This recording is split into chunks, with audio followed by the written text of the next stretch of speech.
I don't want to oversimplify here, but I think we got a real statement last night from the Kansas City Chiefs. It's most importantly a reminder that this team is still the class of the AFC, that they're likely still headed to the Super Bowl. And I'm not sure they don't look better than they've looked in years when their offense is clicking the way it did last night. It's so annoying. And I'm a Patriots fan, Fitz, so I always wondered growing up, I'm like, why do people hate the Patriots so much? And now I get it, because I hate the Chiefs. I hate them. Why are you still this good? And unfortunately, yeah, I think they're better now. I know we talked about, is this, offense better than it was with Tyreek Hill? 100% it is, because it was Tyreek Hill. Now you have so many different players that you can use. Mahomes found 9 different receivers by the third quarter when they faced that Raiders squad. They had more offensive points than the Raiders had offensive plays.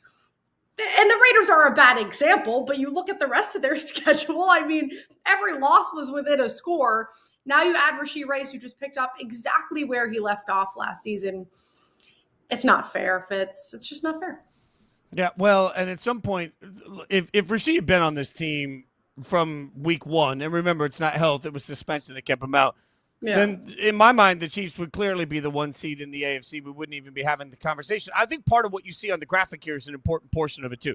Rashee Rice, when you start talking about targets, receptions, and yards, what you also have to talk about is what it forces a defense to do in the way they defend the Chiefs. And suddenly, if you have had a defense where you're trying to play up on the line of scrimmage and you're trying to figure out a way to jam Kelce right there and you're trying to figure out a way to keep everything up there and close, the minute you have somebody with the speed and ability of Rashee Rice to get over the top of everybody that also happens to be an electric wide receiver, you have to adjust all of that. So once you start adjusting your safeties and linebackers to try and help everything with Rashee Rice, what you really end up doing is you free up more space for Travis Kelce. So it's just which way does Andy Reid want to beat you? And that's why this just gets so daunting, because you got the best quarterback in the league, you got the best head coach in the league, and yet now you've given those two people all sorts of extra weapons to play with. I don't know how you beat this Chiefs team if their offense plays the way that they played last night. Let's keep it clear here, too.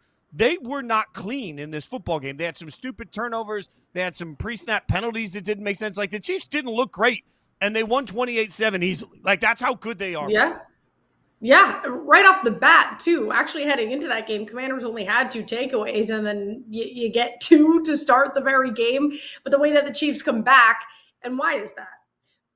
I don't think there's another team in the league that has more faith, and I don't think that's crazy to say, in their quarterback. Like maybe the Bills with Josh Allen, but you know that a quarterback can take over a game, turn things around. You can put it in his hands, and they're going to be just fine. And now you have Rashee Rice, like you said, to stretch every defense. You're going to be playing Xavier Worthy, still part of the equation.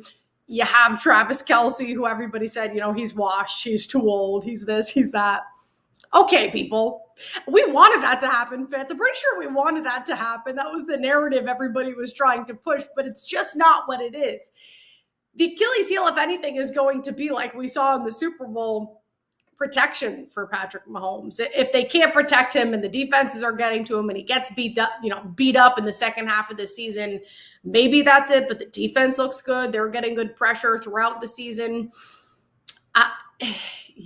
There's no stopping them. And I don't think it's crazy to say that they would have been undefeated if they had Rashee Rice to begin the season. Because, like I said, all 1-score games, the only game that wasn't within a field goal was a 6-point loss, and that was to the Chargers. And, say what you want about that game, but I think if Rice was there, they certainly could have beat a Chargers team that's very underwhelming now.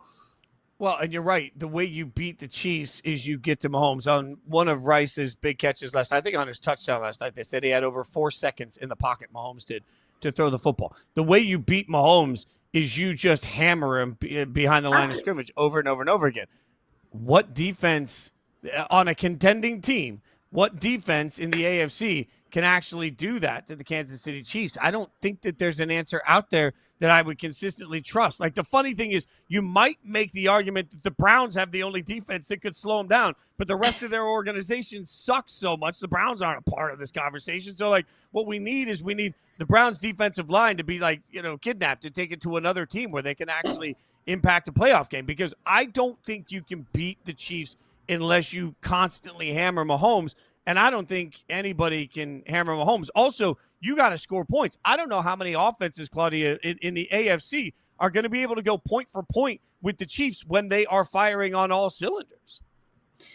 Is it crazy to say that Daniel Jones could be the biggest threat when it comes to competing offenses? Yes, that is crazy, but that goes to show you just what an advantage that the Chiefs do have. I mentioned the Bills because of Josh Allen, period. That's sort of where it ends. I think they have the explosiveness, but they don't have the depth, so I would take the Bills out of the equation. The Colts, because Daniel Jones is just playing good enough football and you have Jonathan Taylor to balance out the passing game, you have Tyler Warren, a great tight end, you have Michael Pittman. So the Colts, maybe. The Broncos, you talk about the pass rush. The Broncos are a fun defense. They're a very fun offense right now, but they're not the same. The Ravens, they have all of the talent, but they clearly can't string things together. They can't stay healthy. Who knows when Lamar's actually going to play? The Patriots? Is that crazy to say? The Patriots are piecing some wins together. You can't go there? Okay.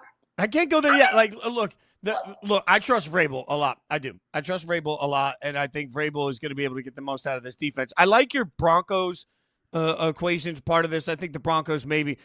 We all love the Broncos defense. Again, though, if I just hammer this thing down to, okay, even if the defense can get after Mahomes, now I got Mahomes versus Bo Nix. Do I trust Bo Nix to be able to make enough plays against Spags defense with Kansas City? Right.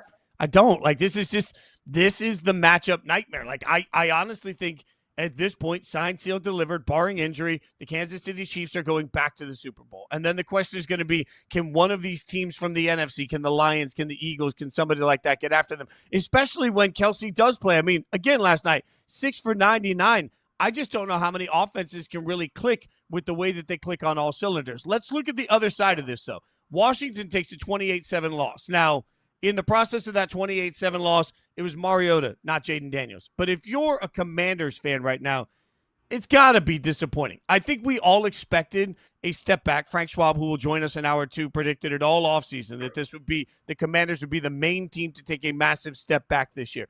They're 3-5 right now. The sky's not falling. But, man, it doesn't feel as magical as it did last year. No. Oh, how the mighty have fallen. And I know it's a Jaden Daniels equation issue, but you got to look at what's ahead of them. They have no control over that. They have the third toughest schedule remaining with all of the top defenses. The Eagles are the worst of the bunch, and they face them twice. Then you get the Broncos team we just talked about, the Lions, and the Seahawks. And I know you have Terry McLaurin, you brought in Deebo Samuel, but he can't really string together big back-to-back games. And Bill Krosky-Merritt is very fun when he gives you 100 yards and 2 touchdowns. But again, that's not consistent. Marcus Mariota can't be your leading rusher, which we saw last night. Marcus Mariota, a very good mobile quarterback, but he's also a backup mobile quarterback for a reason. It concerns me. I'm not a Commanders fan. It would really concern me if I was a Commanders fan because, again, you do have some of the flashy names, but if Bill Krosky-Merritt is averaging less than 3 yards a game, which he was over the last 2, Deebo's not giving you consistency, what are the defenses going to do? They're just going to bottle up Terry McLaurin, and then you have to rely, again, on a non-Patrick Mahomes guy. Certainly non-Patrick Mahomes. Maybe he can use his legs, but it's not the same with Marcus Mariota. Certainly not Jaden Daniels. I would be very concerned if I was a Washington fan. Yeah, and we're sitting here right now, and the Eagles already have a 2.5 game lead in this division over the Cowboys at 3-4-1, a 3-game lead over Washington.